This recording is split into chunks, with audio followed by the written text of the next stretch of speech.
Hello friends, welcome back to our channel. Friends, ఈరోజు వీడియోలో instant mehndi అనేది మరొక మంచి వీడియో అయితే మీ అందరితో షేర్ చేస్తున్నాను. ఇది మనం చిన్నప్పటి నుంచి ట్రై చేసేదే అండి. తెలియని వాళ్ళ కోసం మాత్రమే. ఇది చాలా రెడ్గా చాలా బాగా వచ్చింది. వీడియోలోకి వెళ్ళే ముందు ఈ వీడియోకి అయితే లైక్ చేసేయండి మీకు నచ్చితే. అలాగే మన ఛానల్ని సబ్స్క్రైబ్ చేసేసుకోండి. ఇక్కడైతే నేను ఇన్స్టెంట్ పారాని అనేది తయారు చేస్తున్నానండి. చిప్పలు తీసుకొని ఆ చిప్పల్ని మనం కుక్కర్లో వేసుకొని చేసుకుంటున్నాము. ఈరోజు మనం ప్రెషర్ కుక్కర్లోనే పారాని అనేది తయారు చేసుకుంటున్నాము.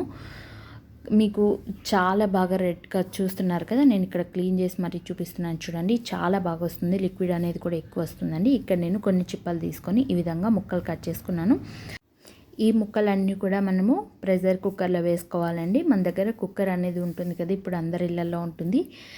ఈ విధంగా కుక్కర్లో వేసేసుకుంటున్నాం. మీరు కుక్కరేనా ఇంకా వేరే వాటిల్లో రాదనుకుంటారేమో. మీరు ఆవిరిపోకుండా ఏ విధంగా అయినా చేసుకోండి. మీకు ఏ గిన్నె అయితే కంఫర్ట్గా ఉంటుందో దాంట్లో చేసుకోండి. నాకు ఇదైతే బాగా కంఫర్ట్గా ఉంది కాబట్టి నేను ఈ కుక్కర్ తీసుకొని ఇందులో ఇలాంటి ఒక బౌల్ పెట్టుకుంటున్నాను. మీరు కొంచెం కుక్కర్లో పెట్టుకునేటికంటే ఇంకొంచెం వెడల్పుగా ఉన్న బౌల్ కూడా తీసుకోవచ్చు అండి, ఎందుకంటే లిక్విడ్ ఎక్కువ వస్తుంది దీనికి. ఈ విధంగా పెట్టేసుకున్న తర్వాత దానిపైన కవర్ చేస్తూ మనము ఇలా ఒక సెరవలో కానీ ఒక గిన్నెలో కానీ నీళ్ళు పోసేసి మొత్తం కవర్ అయ్యే విధంగా ఈ విధంగా మొత్తం సెట్ చేసుకోవాలి మనం నీట్గా. చూడండి, ఇక్కడ మనకు గ్యాప్ లేకోకుండా ఈ విధంగా మనం పెట్టేసుకున్నామంటే ఆవిరి అనేది బయటికి పోదు. నేను పెట్టుకున్నదైతే అస్సలు కొంచెం కూడా ఆవిరిపోలేదండి ఈ ప్రాసెస్లో. సో అందుకని ఇక్కడ నేను స్టవ్ మీద పెట్టేసుకున్నాను కుక్కర్ని. అయితే మనకి వాటర్ అనేది పైన వేడిగా వచ్చినప్పుడు మీరు స్టవ్ ఆపేసుకోవచ్చు. మ్యాక్సిమం మనకు కొంచెం లిక్విడ్ కావాలనుకుంటే ఒక 6-7 మినిట్స్ అయితే సరిపోతుందండి. ఇక్కడ నేను 10 మినిట్స్ పెట్టాను. 10 మినిట్స్కి నాకు ఇంత లిక్విడ్ వచ్చింది. మీరు ఒక 20 మినిట్స్ పెట్టుకున్నారంటే ఈ బౌల్ నిండుకు వచ్చేస్తుందండి. నాకు అంత అవసరం లేదు కాబట్టి నేను ఇక్కడ కొంచెం మాత్రమే ఒక 10 మినిట్స్ మాత్రమే పెట్టుకున్నాను. అలాగే ఇక్కడ నేను ఒక బౌల్లోకి లిక్విడ్ తీసేసుకొని పక్కన పెట్టుకున్నాను. ఆ లిక్విడ్ని నెక్స్ట్ రాబోయే వీడియోస్లో చెప్తాను అది ఎలా చేసుకుంటాను అనేది. అయితే మీకు 6 మంత్స్ వరకు ఉంటుందండి ఆ లిక్విడ్ అలాగే స్టాక్ పెట్టుకున్నారంటే ఫ్రిడ్జ్లో పెట్టేసి. అండ్ ఇక్కడ కొంచెం లిక్విడ్ తీసుకొని అందులో కుంకుమ యాడ్ చేసేసుకొని నేను ఇక్కడ బాగా మిక్స్ చేసేసుకొని ఇంకా డిజైన్ అనేది పెట్టుకుంటున్నాను. నాకు డిజైన్స్ అయితే రావు, సో ఏదో కొత్తగా ట్రై చేశానంతే. ఈ డిజైన్స్ని అయితే మాత్రం మీరు స్కిప్ చేసేయండి, దీని గురించి అస్సలు పట్టించుకోకండి. మీకు నచ్చినట్టుగా మీరు డిజైన్ అనేది పెట్టేసుకోండి.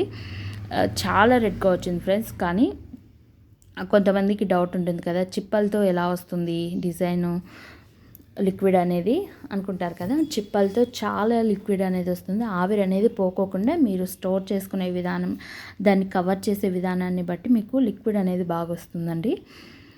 ఇక నేను ఏదో సింపుల్గా అలా కానిచ్చేస్తున్నాను డిజైన్ అయితే. నాకు డిజైన్స్ రావు, సో అందుకని ఏదో అలా పెట్టేస్తున్నాను. మీరు ఇలా పెట్టుకున్న తర్వాత కొంచెం డ్రై అవుతుంది కదా, మళ్ళీ ఇంకొకసారి సేమ్ దీని మీదనే మీరు ఇంకో డిజైన్ లాగా దాని మీదనే మళ్ళీ ఒక రౌండ్ అలా వేయండి లిక్విడ్ని, డబల్ కోటింగ్ లాగా. అలా వేసారంటే మీకు బాగా చాలా రెడ్గా వచ్చేస్తుంది, లేదంటే లైట్ రెడ్గా వస్తుందండి. అది చాలామందికి డౌట్ ఉంటుంది కదా, సో అందుకని చెప్తున్నాను. ఈ విధంగా కొంచెం డ్రై అయిపోయాక మళ్ళీ ఇంకొకసారి మనం దీని మీదనే మళ్ళీ డిజైన్ లాగా అదే విధంగా ఈ విధంగా వేసేసుకొని ఒక 5 మినిట్స్ అలా పెట్టేసుకొని క్లీన్ చేసేసుకోవాలి అంతే. ఇక్కడ నేను క్లీన్ చేసి కూడా చూపిస్తున్నాను చూడండి. మన కుంకుమ అనేది కూడా ఎక్కడ పోవటం లేదు వాటర్లో కూడా ఎక్కువగా. చాలా సింపుల్గానే మనం తయారు చేసేసుకున్నాం కదా. ఈ వీడియో మీ అందరికీ నచ్చింది అనుకుంటున్నాను. నచ్చినట్టయితే లైక్ చేసి షేర్ చేసి సబ్స్క్రైబ్ చేయడం అస్సలు మర్చిపోకండి. ఇంకా ఇలాంటి మరిన్ని వీడియోస్ కోసం నా ఛానల్ని ఫాలో అవుతూ ఉండండి. మీకు ఇంకా ఎలాంటి వీడియోస్ కావాలన్నా కూడా నాకు కామెంట్స్లో చెప్పండి. తప్పకుండా నాకు తెలిసినవైతే నేను మీ అందరితో కూడా షేర్ చేసుకుంటున్నాను. చాలామంది ఛాలెంజ్ ఇస్తున్నారు. ఆ ఛాలెంజ్ అనేది నేను నెక్స్ట్ రాబోయే వీడియోస్లో ఛాలెంజెస్ అనేవి ఖచ్చితంగా నేను నాకు తెలిసినవైతే చేసి చూపిస్తానండి. మీకేమైనా కావాలనుకుంటే ఛాలెంజ్ అని చెప్పి మీరు కామెంట్లో చెప్పండి. Thank you so much for watching.